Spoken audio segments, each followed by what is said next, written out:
봐도 아주 놀랍습니다. 그럼 지금부터 저의 이야기를 시작하도록 하겠습니다. 저는 30대가 될 때까지 연애 한번 해보지 못했어요. 어렸을 때는 공부만 하다 보니 남자를 만나보지 못했고, 성인이 되어서는 일만 한다고 연애를 해보지도 못했습니다.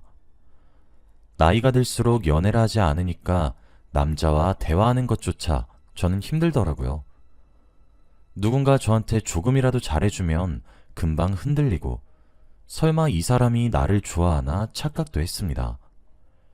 그런데 이런 제가 너무 답답했는지 주위에서 소개를 시켜준다고도 했어요. 하지만 저는 그런 자리가 너무 불편했고 자연스럽게 남자를 사귀고 싶었기에 항상 기회를 쳐냈습니다. 이제 30대가 되니 주위에서 하나둘씩 결혼을 하더라고요. 결혼식에 갈 때마다 친구들이 웨딩드레스를 입고 있는 걸 보면 저도 결혼이 하고 싶어졌습니다. 명절 때 친척들을 만나도 다들 언제 시집 갈 거냐고 물어보는 것도 이젠 지쳤고, 하루빨리 남자를 만나 안정적인 생활을 하고 싶었죠. 그런데 이런 저에게 소연이라는 친구가 한 남자를 소개시켜 주겠다고 했어요. 소연이는 저와 가장 친한 친구입니다. 대학교 때부터 알고 지냈던 사이였는데 서로 직장인이 될 때까지도 꾸준히 연락을 주고받는 사이죠. 소연이가 외국에서 잠깐 살고 있는데 소연이가 한국에 오면 제일 먼저 만나는 사람이 저일 만큼 저희 둘은 정말 각별하고 잘 맞는 친구입니다. 그런데 소연이가 연락이 와서는 저와 너무 잘 맞을 것 같다며 한 남자를 소개받지 않겠냐고 물어보더라고요. 소연이가 외국에 있으니 당연히 외국 남자인 줄 알았고 거절했습니다. 그런데 소연이가 한국 사람이라고 하더라고요. 그 말에 저는 귀를 기울였고 소연이가 하는 말에 집중했습니다. 소연이는 저와 워낙 친하다 보니 저의 성향을 잘 알아요. 그래서 제가 어떤 남자와 잘 맞을지 알 거라고 생각했죠. 원래라면 제가 소개는 잘 받지 않는데 이제 나이가 차기도 했고 하루빨리 결혼을 해야겠다는 생각에 그 남자를 소개받기로 했습니다. 우연히 그 남자가 고향에 가기 위해 이번 주에 한국에 온다고 했고, 그날에 맞춰서 그 남자와 저는 만나기로 했죠. 상대 남자를 만나기 전 너무 떨려서 일상생활이 불가능했어요. 가만히만 있어도 머릿속에는 소개팅 생각만 가득했고, 가서 무슨 말을 해야 할지 미리 생각도 해놨죠. 그러다가 소개팅 날이 되었고, 저와 그 남자는 처음 만났습니다. 그런데 제가 생각했던 것보다 훨씬 잘생기고 성격도 좋더라고요. 매너도 좋으시고 제가 하는 말에 경청도 잘해주셔서 만족한 자리였습니다. 시간이 지날수록 편해지고 대화도 끊임없이 이어지더라고요. 이 세상에 저와 그 남자밖에 없는 듯이 서로에 집중하면서 대화를 나누었습니다. 그리고 그 남자가 저에게 먼저 연락처도 물어봐주고 다음에 또 보자고 해주었죠. 첫 만남은 너무 좋았고 그 남자가 다시 외국으로 돌아가기 전까지 저희는 매일 만났습니다. 만나면 만날수록 저와 너무 잘 맞았고 이런 사람을 소개시켜준 소연이한테도 고마웠어요. 그리고 저희는 헤어져야 하는 시간이 다가왔습니다. 그 남자는 잠깐 한국에 들린 거라 며칠 뒤 바로 외국으로 돌아가야 했어요. 그래서 저는 공항까지 마중을 나갔고 그 자리에서 저는 그 남자한테 고백을 받았습니다. 저와 연애를 해보고 싶다고 했고 저는 당연히 그 고백을 받았죠. 그렇게 저는 첫 연애를 장거리 연애로 하게 되었습니다. 남자친구가 외국으로 떠나고 소연이에게 감사 인사를 했어요. 사귀기로 했다며 이런 남자를 소개시켜줘서 고맙다고 말이죠. 그런데 소연이는 바쁜지 제 연락을 보지 않았고 그렇게 며칠이 흘렀어요. 소연이가 답장을 하지 않아도 저한테는 남자친구가 있으니 외로울 틈이 없었습니다. 남자친구와 매일 영상통화에 전화도 하니 더할 나위 없이 행복하더라고요. 이 행복이 과연 끝나면 어떡하나 싶었지만 제 걱정과 달리 저희는 오랜 기간 연애를 했습니다. 장거리 연애라 자주 못 보기는 하지만 그만큼 서로 너무 애틋했어요. 많이 못 보면 반년 가까이 못 보지만 그래도 기다릴 수 있었죠. 제가 남자친구가 있는 나라로 가기도 하고 남자친구가 한국에 오기도 합니다. 남자친구와 소연이는 같은 나라에서 지내고 있으니 셋이서 자주 만나기도 했죠. 한국이 아닌 다른 나라에서 저의 소중한 사람들을 만나니까 더 신나기도 했습니다. 그렇게 저와 남자친구는 5년의 연애 끝에 결혼을 하기로 결정했어요. 양가 부모님들도 너무 좋아하셨고 다들 축하해 주었습니다. 다행히도 남자친구는 결혼과 동시에 한국에 있는 회사를 다니기로 해서 해외를 나가지 않아도 돼요. 그리고 소연이도 그때쯤 한국으로 돌아왔죠. 저와 남자친구는 부부가 되었고 한국에 와서도 소연이와 셋이서 자주 놀았어요. 그리고 저희는 집도 근처에서 살았습니다. 저희 동네와 소연이의 직장이 멀었는데 소연이가 혼자 있으면 심심하다며 자신의 출근 시간을 감당하면서까지 저희 동네로 와서 살았죠. 그래도 저는 친한 친구가 가까이 있으니 오히려 좋았습니다. 퇴근을 하고 나서 같이 술 한잔할 사람이 있다는 게 얼마나 좋은지 몰라요.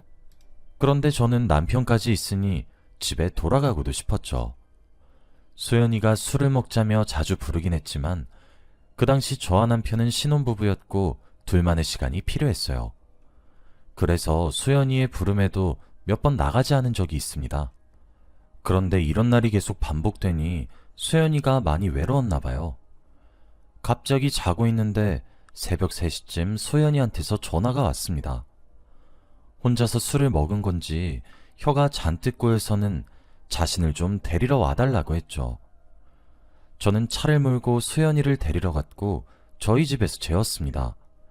다음날 해장을 해주기 위해서 말이에요. 그런데 소연이가 술이 떡이 된 채로 이불 위에 누워서 이상한 말을 하기 시작했어요. 옆에는 남편이 서 있었고 저희 둘은 소연이가 하는 말에 귀를 기울였죠. 소연이는 혼자서 중얼거렸는데 저는 바로 이해가 되지 않았습니다. 굉장히 충격적인 말이었거든요. 내가 네 남편이랑 사귀었던 사이인 건 넌 꿈에도 모르지? 이게 무슨 말인가요? 소연이와 제 남편이 과거에 사귀었던 사이라뇨.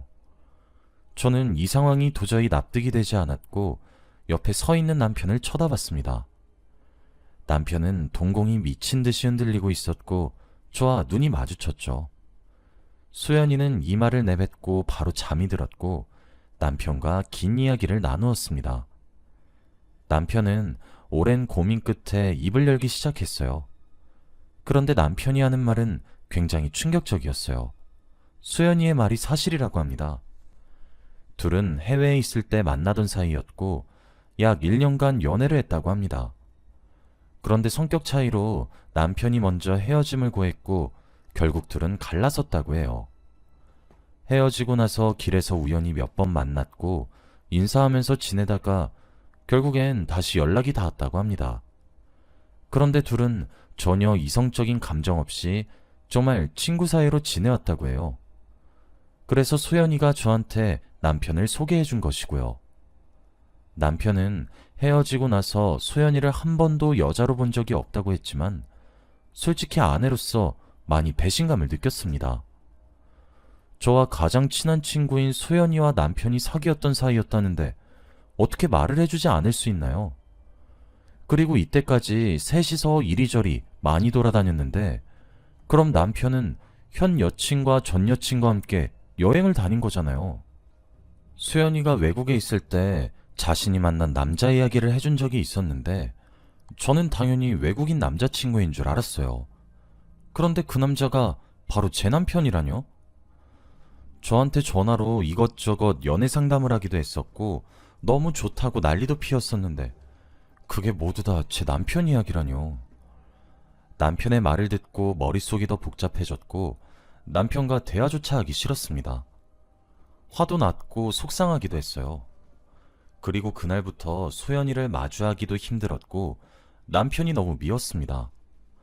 소연이는 다음날 기억이 안 나는지 평소처럼 대했지만 저는 예전처럼 다가가기 어려웠어요. 소연이도 남편에게 제가 왜 이런지 들었는지 저와 조금씩 거리를 두었습니다. 수연이와 남편이 같이 있는 것만 봐도 저는 둘 사이를 의심하게 되었고 집착하게 되었어요. 아무리 둘이서 이성적인 감정이 없다고는 했지만 제 상식상 헤어졌던 커플이 마냥 친구가 될 순 없다고 생각했거든요. 그리고 저는 소연이와 조금씩 멀어졌고 만나는 횟수도 예전보다 확실히 줄었습니다. 다 같이 술을 안 먹은 지도 오래되었고 연락도 잘 하지 않죠. 혹시라도 남편이 소연이와 연락을 할까봐 남편의 휴대폰도 검사를 하기 시작했고 의심도 많아졌습니다. 그런데 남편은 이런 저를 이해해 주었고 모든 걸 숨김없이 털어놔 주었죠. 저희 부부는 조금씩 돈독해졌지만 그동안 소연이는 저희와 많이 멀어졌습니다. 그렇다고 제가 먼저 소연이한테 연락을 하고 싶지는 않았어요. 한때 친했던 친구인데 이렇게 멀어져서 조금은 아쉽긴 했지만 말이죠. 그런데 몇 달 뒤 소연이한테서 연락이 왔습니다. 너무 오랜만에 연락이 와서 오히려 놀랐고 저는 아무렇지 않게 대답했죠. 그런데 소연이가 하는 말은 정말 충격적이었습니다. 나 결혼해. 너는 꼭 초대하고 싶어서 이렇게 연락해. 소연이가 남자를 만나는 것도 몰랐는데 갑자기 결혼을 한다고 하니까 너무 놀랐습니다. 제가 그만큼 소연이와 많이 멀어졌었다는 생각에 미안하기도 하더라고요. 그 연락을 빌미로 소연이와 오랜만에 둘이서 만나 수다를 떨었습니다. 소연이와 결혼하는 남자는 외국인이었고 장거리 연애 후 결혼한다고 하더라고요. 연애 기간은 짧았지만 서로 마음이 너무 잘 맞아서 평생 함께하기로 했답니다.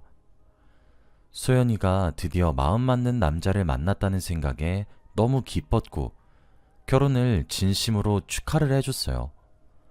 소연이가 결혼함과 동시에 저희는 다시 예전의 관계로 돌아왔습니다. 소연이가 결혼을 하니까 남편과 둘이 있어도 전혀 의심을 하지 않게 되었고 단둘이서 연락을 주고받아도 괜찮았어요. 항상 셋이서 만났다면 이젠 소연이 남편까지 넷이서 만나니까 더 재밌었죠. 저희는 부부 동반 모임도 한 달에 한 번은 꼭 가서 재밌게 놀다 왔습니다. 소연이네 남편이 해외에서 일을 해서 한국에 오는 날이면 꼭 저희와 놀았죠. 그만큼 저희 부부는 사이가 좋았고 다시 친해질 수 있었습니다. 그런데 소연이가 저에게 말하지 않은 한 가지 비밀이 있었어요. 바로 혼전 임신을 했던 거였습니다. 저희는 생각보다 배가 너무 빨리 나와서 의아해하고 있었는데 소연이가 다 말해주더라고요. 혼전 임신을 해서 일부러 결혼을 빨리 했다고 말이죠. 솔직히 놀라긴 했지만 그래도 친구가 임신을 한 건 축복이니 옆에서 많이 도와주었습니다. 소연이의 임신 기간에 저는 소연이 집으로 자주 가서 손과 발이 되어 주었죠. 소연이네 남편이 한국에 잘 없으니 제가 많이 도와주었습니다. 그렇게 소연이가 만삭이 되었어요. 출산 예정일이 거의 다 와갔고 저는 그때쯤 아예 소연이네 집에서 살았습니다. 혹시라도 새벽에 병원에 가야 할 일이 생기면 제가 도와주어야 하니 말이죠. 그런데 왠지 모르게 촉이 좋지 않은 채로 잠이 든 날 새벽에 누군가 저를 깨웠어요. 바로 소연이었죠. 소연이는 얼굴에 식은땀이 잔뜩 난 채로 저를 흔들었고 그 순간 직감했습니다. 아이가 나오려고 한다고 말이죠. 저는 급하게 병원으로 달려갔고 소연이는 출산을 했습니다. 그리고 소연이가 출산을 하는 동안 소연이 남편에게 연락을 해서 소식을 전달했죠. 한창 정신없이 이리저리 연락을 하고 있는데 그때 수술방 안에서 아기 울음소리가 들렸습니다. 저는 아기 울음소리를 듣고 저도 모르게 눈물이 났어요. 제가 낳은 것도 아닌데 왠지 벅차오르더라고요. 그런데 갑자기 수술방에서 간호사 몇 명이 뛰어나왔다가 다시 뛰어 들어가고를 반복했어요. 분위기가 심상치 않아 보였고 저는 혹시라도 소연이가 위험한 건 아닐까 걱정을 했죠. 그리고 보호자인 저를 불렀습니다. 저는 영문도 모른 채 들어가 수연이를 보았죠. 그런데 수연이는 괜찮았는데 간호사들과 의사 선생님께서 눈치를 보셨습니다. 무언가 망설이고 있는 것 같았죠. 그리고 의사 선생님께서 말씀하셨습니다. 남편분이 외국인 아니신가요? 네, 맞는데요? 그럼 이게 어떻게 된 일인지... 참... 저와 수연이는 멀뚱멀뚱한 눈빛으로 쳐다보고 있었고, 그때 간호사분께서 아기를 저희에게 보여주었죠. 그런데 아기의 생김새는 정말 충격적이었습니다. 당연히 혼혈아일 줄 알고 얼마나 예쁠까 싶었는데 아기는 토종 한국인처럼 생겼었어요. 저는 순간 말이 나오지 않았고 저희들의 눈은 전부 소연이한테 가 있었죠. 소연이는 정말 상상도 못했다는 반응과 동시에 어찌할 바를 몰랐어요. 일단 급한 수술부터 끝내고 이야기를 나누기로 했습니다. 그리고 병실로 돌아와 소연이의 몸이 조금 괜찮아졌을 때 이야기를 나누었어요. 하지만 제가 이것저것 캐물어도 소연이는 아무 말이 없었습니다. 대체 누구의 자식이고 남편한테는 어떻게 설명할 것인지 다 물어봐도 대답을 안 해주었어요. 저는 너무 답답했고 조금이라도 말해주어야 도와줄 수 있다고 했어요. 그런데 그 순간 소연이는 눈물을 터뜨렸고 제 앞에서 울기만 했습니다. 그리고 저한테 아기를 숨겨달라고 했죠.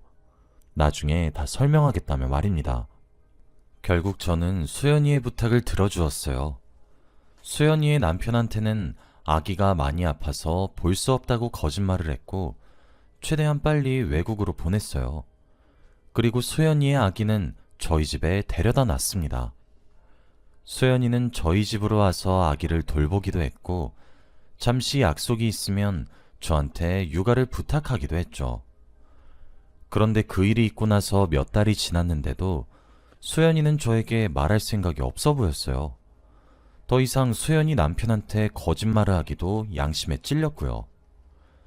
그런데 그날 저는 충격적인 것을 발견했습니다.